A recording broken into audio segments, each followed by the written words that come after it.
শরীক সর্বোচ্চ কত হতে পারবে বলছি? দুম্বা, গরু এবং মহিষের কত? 7। অনেক ভাইয়েরা বলেন যে 7 ভাগে এগুলোর কোনো কি নাই, হাদিস পাওয়া যায় না। তাদের জন্য সহিহ মুসলিমের 3076 নম্বর হাদিস, আন জাবির ইবনে আব্দুল্লাহ রাদিয়াল্লাহু তাআলা আনহু قال نحرنا مع رسول الله صلى الله عليه وسلم عام الحديبية। জাবির ইবনে আব্দুল্লাহ রাদিয়াল্লাহু তাআলা আনহু বর্ণনা করেন, আল্লাহর রাসূল সাল্লাল্লাহু আলাইহি ওয়াসাল্লামের সাথে আমরা হুদাইবিয়ার বছর মানে হুদাইবিয়ার যে সন্ধি হয়েছিল এই বছরে আমরা আল্লাহর রাসূলের সাথে কুরবানি দিলাম। আল বাদানাতা আন সাবাতিন ওয়াল বাকারাতা আন সাবাতিন। উটে 7 ভাগে দিয়েছিলাম। কয় ভাগে? 7 ভাগে দিয়েছিলাম এবং গরুতে 7 ভাগে কুরবানি করেছিলাম। উটে কত? গরুতে কত? 7 ভাগে। সহিহ মুসলিমের কত নম্বর? 3076 নম্বর হাদিস। আল্লাহ বোঝার তৌফিক দান করেন।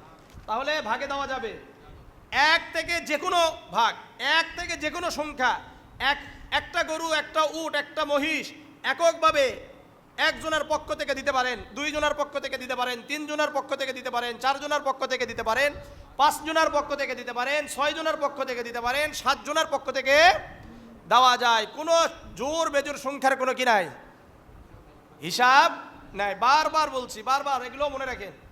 যখনই এই গ্রামে যাবেন দেখেন বেজোর সংখ্যা নিয়ে সমস্যা, জোর সংখ্যা নিয়ে সমস্যা, এই বহু ভালো করে মনে রাখেন এগুলো।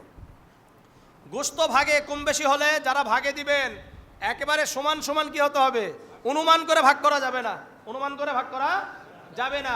আপনারা মেপে মেপে ভাগ করবেন, ঠিক আছে? কিন্তু যারা একা দিয়েছেন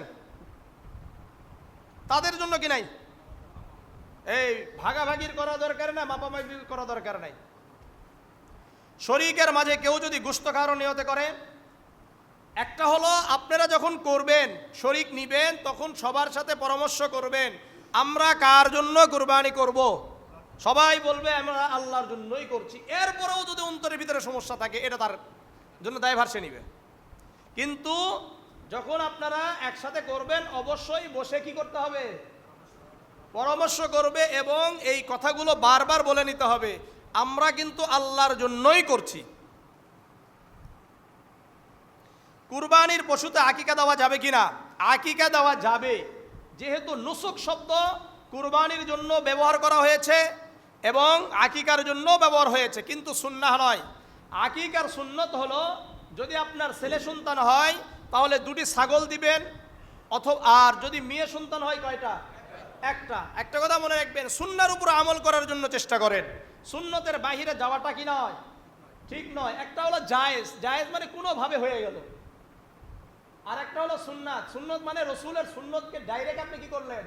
অনুসরণ করলেন। কষ্ট হলেও এই ভাগাভাগিতে আকিকা মানে কুরবানির পশুতে ভাগ দিয়ে আকিকা করা থেকে কি থাকবেন? বিরত থাকার চেষ্টা করবেন। এটাই সুন্নত। সুন্নত কোনটা বলেন?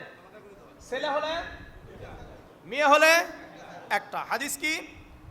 সুনানে আবি দাউদের 2834 এবং 35 নম্বর হাদিস, عن أم كرز الكعبية رضي الله تعالى عنها قالت سمعت النبي صلى الله عليه وسلم يقول عن الغلام شاتان مكافئتان وعن الجارية شاتون। উম্মে কুরজ আল কাবিয়া রাদিয়াল্লাহু তাআলা আনহা রাসূলুল্লাহকে বলতে শুনেছেন, উনি বলেন, আল্লাহ রাসূল বলেন, যদি ছেলে সন্তান হয় তাহলে 2টি ছাগল দিবে। কয়টি ছাগল? আর মেয়ে হলে 1টি। লা ইয়াদুররুকুম যুকরানান কুননা আম ইনাসান। এখানেও কি নাই? পুরুষ লিঙ্গ স্ত্রী লিঙ্গের কোনো ভেদাভেদ নাই। মনে থাকবেন, মনে থাকবে তো নাকি? হ্যাঁ, পুরুষ লিঙ্গ হইতে পারে, স্ত্রী লিঙ্গ হইতে পারে। সুন্নাহ কোনটা বলেন? আকিকা। 2টা। ছেলের জন্য কয়টা? মেয়ের জন্য কয়টা? 1টা। বাকি জায়েজ আছে।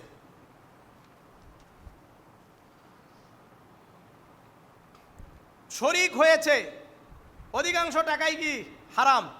যে শরীক হচ্ছে আগে তারটা আপনারা যাচাই করে নেবেন এই বেটা কি করে। মনে করলেন আমরা কয়েকজন এখানে শরীক হচ্ছে, আপনারা আমাকে যাচাই করবেন না যে আমি কিভাবে টাকা উপার্জন করি, যদি দেখা যায় যে আমি হারামভাবেই টাকা উপার্জন করছি, তাহলে আমাকে আপনারা কি নেবেন না, অংশীদার হিসাবে নিবেন না। পরিষ্কার কথা ভাই, আপনাকে নেওয়া যাচ্ছে না, শেষ। বুঝে আসছে? গরু মহিষ একটা কুরবানি নিয়ত কেনার পরে দেখেন, গরু মহিষ উট যেহেতু এগুলোতে কি দেওয়া যায়, ভাগ দেওয়া যায়, একা কুরবানির নিয়তে কিনছে, কেনার পরে অন্য কাউকে আবার শরিক করা যাবে কিনা? মনে করলেন আমি একটা গরু কিনেছি, কেনার পরে আরো দুইজন এসে বলতেছে যে হুজুর আমি আপনার সাথে কি হতে চাই, শরিক হতে চাই। এখন শোনেন, যিনি কিনেছেন কুরবানির নিয়তে ওই ব্যক্তি যদি ধনী হয়, তাহলে ওই ব্যক্তি অন্য কাউকে আবার অংশীদার করতে পারবে, করাতে পারবে। কিন্তু যদি গরিব হয়, কি গরিব হয়, এই ব্যক্তি আর অন্য কাউকে অংশীদার করাতে পারবে না, কারণ এ জোর করে কি করছে, নিজের উপর ওয়াজিব করে নিছে। বুঝেন নাই? পুরাটাই একা দিতে হবে। হ্যাঁ, এখন ব্যাপার হলো, যদি গরিব গরু কেনার সময় নিয়ত করে কিনছে যে আমি এখানে আরো কয়টা ভাগ ঢুকাবো, যেহেতু আমি একাই কিনছি আরো 6টা ভাগ পারলে কি ঢুকাবো, যদি নিয়ত করে করে তাহলে আবার কি করতে পারবে, অর্থাৎ আরো 6 জনকেও সে অংশীদার হিসাবে নিতে পারবে। কিন্তু যদি নিয়ত না করে তাহলে নিতে পারবে না। কিন্তু একজন ধনী ব্যক্তি নিয়ত করে নাই কেনার সময় যে এখানে আরো অংশীদার করাবে, তারপরেও সে কি করতে পারবে, ঢুকাইতে পারবে। মনে থাকবে? আল্লাহ বুঝার তৌফিক দান করেন।